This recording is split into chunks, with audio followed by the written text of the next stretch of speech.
Hey there, adventure seekers. Ready to journey to ancient India with us? Sounds exciting. We're diving deep into the Ramayana today. A story full of brave heroes, tricky demons, and those exciting battles. It's one of those super famous stories told and retold for, generations. A classic.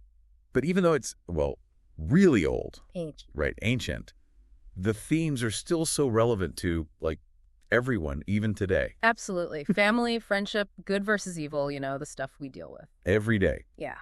So let's get started. Okay, so picture a beautiful city. It's called Ayodhya. Okay. And it's ruled by this king, Dasharatha. Dasharatha. He's got it all. A loving family, a prosperous kingdom. Yeah. There's something missing, right? In ancient India, having a son was, super important for a king. Not just about family, it was about having someone to rule after him, keeping the kingdom strong. Oh, so Dasharatha didn't have a son. Not yet, and it really worried him. So what did he do? He did something pretty dramatic. He held a special ceremony, a yagna. Yagna. Yeah. Think fire, chanting, offerings to the gods. Like a big ask. Basically saying, hey gods, need a little help down here. A little favor. Exactly. Okay, and did the gods deliver? You bet. Agni, the fire god, appeared and gave King Dasharatha this cup of magical milk to share with his wives. Wives? Wait, he had more than one? 3. 3. Okay, so this magical milk? Soon after, 4 sons were born. 4. From this one cup? Yep. Wow.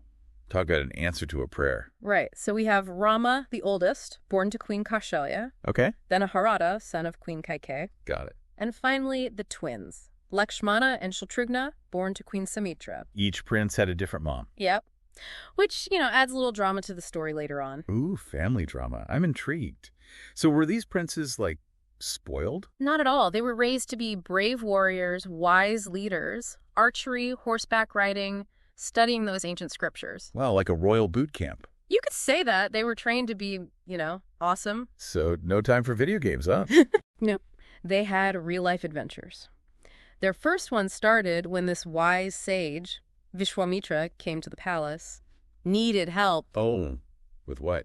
Some mean demons were messing with his sacred rituals, needed someone, strong and courageous to stop them. Like a demon exterminator. Exactly. Who'd they call? Well, Vishwamitra asked King Dasharatha to send Rama, even though he was still pretty young. I bet Dasharatha wasn't thrilled about that. Sending his son to fight demons. Yeah. Yikes. Yeah, probably a little nerve-wracking for a dad. So what did Rama do? Rama was fearless, faced a terrifying demoness named Taraka even. A demoness? Yep, and defeated her. Wow. And then went on to protect Vishwamitra's rituals from all those pesky demons. Proving himself as a true hero. So he's like a superstar already. Pretty much. And his bravery leads him to an even bigger adventure. Sita's Swayamvar. Swim what now? Swayamvar. Think of it like a talent show for princes. A talent show. Okay, I'm listening. They'd come and show off their skills, hoping to win the hand of a beautiful princess. In this case, Sita, known for her kindness and strength. So what was the talent? Juggling, singing. Think bigger. The talent was trying to string a giant, super heavy bow. It belonged to the god Shiva. Shiva's bow? Wow, that sounds intense. Oh, it was. I mean, it was so big that it took thousands of people just to move it. Kings and princes came from all over to try. Even the demon king Ravana showed up. Ravana. The one with 10 heads? The one and only. Wow, so could anyone string this mega bow? Nope. They all struggled. Then Rama steps forward, picks up the bow like it's nothing, strings it, and snap. He broke it. Accidentally. But he showed everyone how strong he was. So I'm guessing he won Sita's hand. Of course. It was like a match made in heaven. Or at least ancient India. Big celebration, marriage, the whole deal. Seemed like their happily ever after was about to start. But there's always a but. Remember those different moms we talked about? Yeah. Well, one of them, Queen Kaikeyi, had this, let's say, sneaky maid. Uh-oh. This sounds like trouble brewing. Her name was Manthara, and she started whispering in Kaikeyi's ear. What kind of whispers? Not good ones, that's for sure. So Manthara, she's like, hey, remember those 2 wishes the king promised you? Oh, this is not good. Yeah, she saw a chance to use those wishes, get her own son Harata on that throne. Instead of Rama. That's so sneaky. What did Kaikeyi do? Well, sadly, she listened to Manthara. Bad advice. Right as King Dasharatha was about to announce Rama as his heir, boom.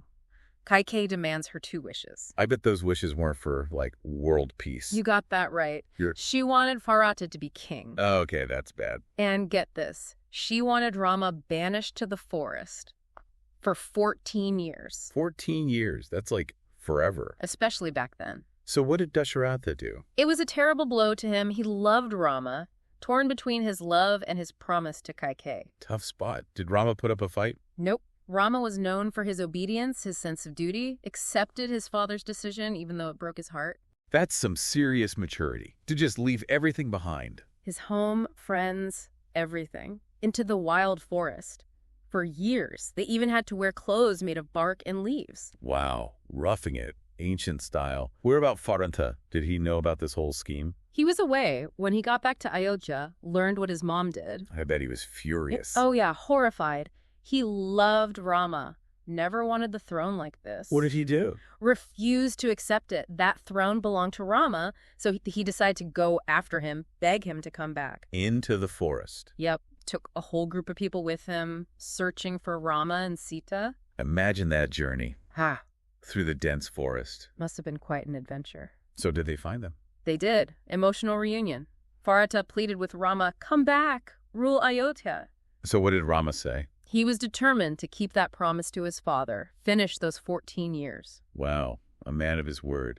But what about Ayodhya? They needed a king, right? Farata agreed to rule, but not officially as king. He took Rama's sandals, placed them on the throne. Sandals on the throne. It was symbolic, like saying, Rama's the real king, even though he's not here. A powerful gesture. So Parata's holding down the fort. What are Rama, Sita, and Lakshmana up to in the forest? Well, their life in the forest, full of adventures, challenges, and danger. Remember those pesky demons we talked about? Oh, yeah. They didn't just vanish, did they? The forest was full of them. So were they just minding their own business, or were these demons causing trouble? Let's just say Rama had made a few enemies, with all that demon slaying. And some of them were looking for payback. Revenge is a dish best served cold, or something like that. Right. And one encounter you don't want to miss is with this demoness named Surpanaka. Surpanaka. She was the sister of those demons Rama defeated earlier. Not happy about it, to say the least. Understandable. So she wanted revenge. What was she like? Imagine a grumpy, mischievous creature, sharp claws, even sharper words, known for causing trouble. Sounds delightful. And when she saw Rama, she was smitten. Smitten. She, fell for him. Yeah. Wanted to marry him. Of course, Rama was already married to Sita and politely declined. I bet she didn't take that well. Flew into a rage, tried to attack Sita, but Lakshmana, always the protector, jumped in, defended his brother and sister-in-law, wounded Surpanaka, sending her running back to her brother Kara for help. Family feud alert. I bet Kara wasn't too thrilled about his sister getting hurt. Furious, gathered a whole army of demons to attack Rama and Lakshmana. So what happened? It was a wild battle, swords clashing, arrows flying, but Rama, skilled with his bow and arrow, defeated them all, including Kara. Rama, 1, demons, 0. You got it. But what happened to Surpanaka? Well, defeated and humiliated, she fled to her most powerful brother. Let me guess. The 10-headed demon King Ravana. 10 heads. That's a lot of anger in one demon. And when he heard about Rama and Sita's beauty, he became obsessed. Obsessed. With Sita, wanted her for himself. This is not good. What did he do? Hatched this cunning plan to kidnap Sita. Trickery and deception. Even enlisted the help of another demon, Maricha. Who was? A master of magic and disguise. So, a magic demon. Exactly. What did they do? Maricha transformed himself into a beautiful golden deer. A golden... Dazzling. No one could resist it. It was all to lure Rama away from Sita. A trap. Oh, God. So what happened when Sita saw this magical deer? She was captivated, thought it would make a wonderful pet, begged Rama to catch it for her. She just wanted a cute pet. Lakshmana, though, he sensed danger, warned Rama this might be a demon in disguise. But Rama, drawn to the deer's beauty, decided to pursue it. I'm already getting nervous. He asked Lakshmana to stay behind, protect Sita. Okay, leaving her alone, even with Lakshmana, seems like a bad idea. Right. So as Rama chased the deer deeper into the forest, it cried out in a voice that sounded exactly like Rama's, calling for help. Oh no, a fake out. Sita panicked, urged Lakshmana to go help his brother. But Lakshmana knew it was a trick, right? He tried to reassure Sita, but in her worry, she accused Lakshmana of wanting Rama to be harmed. Oh, she didn't mean that. It was a tense moment. Lakshmana, though incredibly loyal, agreed to go search for Rama. I bet that's when Ravana made his move. As soon as Lakshmana left, Ravana disguised himself as a harmless old beggar, approached the hut, asked for food. And Sita, being kind, fell for it. She stepped outside that protective circle Lakshmana drew to give him alms. And that's when he grabbed her. Revealed his true form, scooped up Sita, and took off in his flying chariot. This is terrible. Poor Sita. But wait, didn't you say someone saw her being taken? You remember. Jatayu, the king of the birds, a friend of Dasharatha's, saw everything. Attacked Ravana's chariot, tried to rescue Sita. Wow, a bird fighting a demon. Brave, right. But Ravana was too powerful, fatally wounded Jatayu. But before he died, Jatayu told Rama everything. Who took Sita, where they were going. A true hero, even in his last moments. So what did Rama do? He was devastated, vowed to find Sita, avenge Jatayu. So they set off to Lanka. To the island kingdom of Lanka. Yes. Dangerous territory. They needed allies. Who did they turn to? They found help in a most unexpected place. The kingdom of the monkeys. Monkeys? Get ready for some monkey business. Monkeys. Okay, so last time we left off with Rama and Lakshmana heading to, well, the kingdom of the monkeys for help. I'm assuming these aren't just your average monkeys, right? Right. These were the Vanaras, known for their strength, their agility, and their bravery. So like super monkeys. Basically. Did they have a whole kingdom? They did. It was called Kishkinda, and it was ruled by, well, it was supposed to be ruled by this monkey king named Sugriva. Was supposed to. What happened? Oh, a little bit of sibling rivalry. His brother Vali took over the throne. Kick Sugriva out. Exactly. So wait, how did Rama and Lakshmana even know that Sita was in Lanka in the first place? Good question. Remember those ornaments Sita dropped from Ravana's chariot? Oh, well. Sugriva and his Vanaras, they saw the whole kidnapping, recognized Sita's things, knew where she was taken. So they were like eyewitnesses. Yep. And they wanted to help Rama get her back. So they knew where Sita was. But Lanka's an island, right? How'd they plan on getting there? The Vanaras. They were amazing engineers, built a giant bridge across the ocean. A bridge made of what? Rocks, trees, anything they could find. Thousands of monkeys working together. That's incredible. It was a massive team effort. I bet Hanuman with all that flying came in handy there. Absolutely, he was crucial. Before the army crossed the bridge, Rama sent Hanuman ahead, scout out Lanka, and, more importantly, find Sita. So he was like their special ops. You could say that? Lanka was, I imagine, pretty heavily guarded. Oh, yeah, full of fierce demons. Hanuman had to use all his skills to sneak past them, even shape-shifted to different forms. Shape-shifting. Like Mystique from X-Men? Kinda. He could be tiny, then huge, whatever it took. Did he find Sita? He did. Imagine searching for one person in a giant city full of demons. That's like finding a needle in a haystack. But Hanuman was determined, searched high and low, finally found her, imprisoned in a garden. Guarded, I'm sure. Oh yeah, by these fierce demonesses. Poor Sita.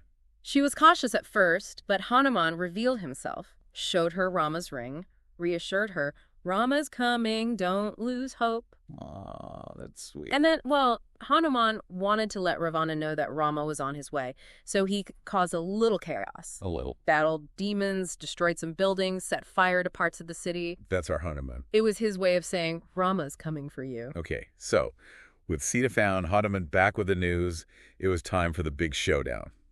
Monkeys versus demons. It was an epic battle. The Vanaras, led by Sugriva and Hanuman, they fought bravely. I can just imagine it. Any, close calls. Oh, plenty.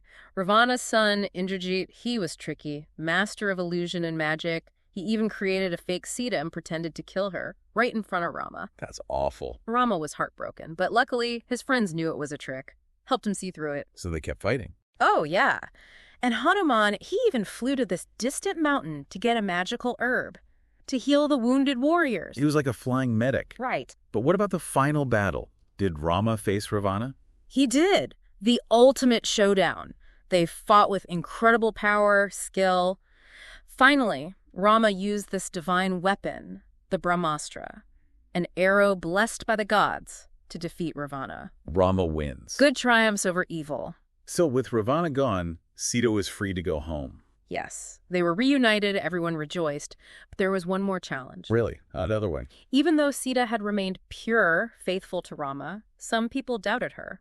Rama, influenced by those doubts, asked Sita to prove her innocence. What? That's not fair. It was a difficult moment, so Sita, to prove her purity, decided to walk into a fire. Into a fire. She knew that if she was truly pure, the fire wouldn't harm her. Oh my God. But as she stepped into the flames, the gods intervened, declared her purity to everyone. The fire didn't burn her at all. Wow. She emerged unharmed, proving her innocence. So finally, Rama and Sita get their happily ever after. They did.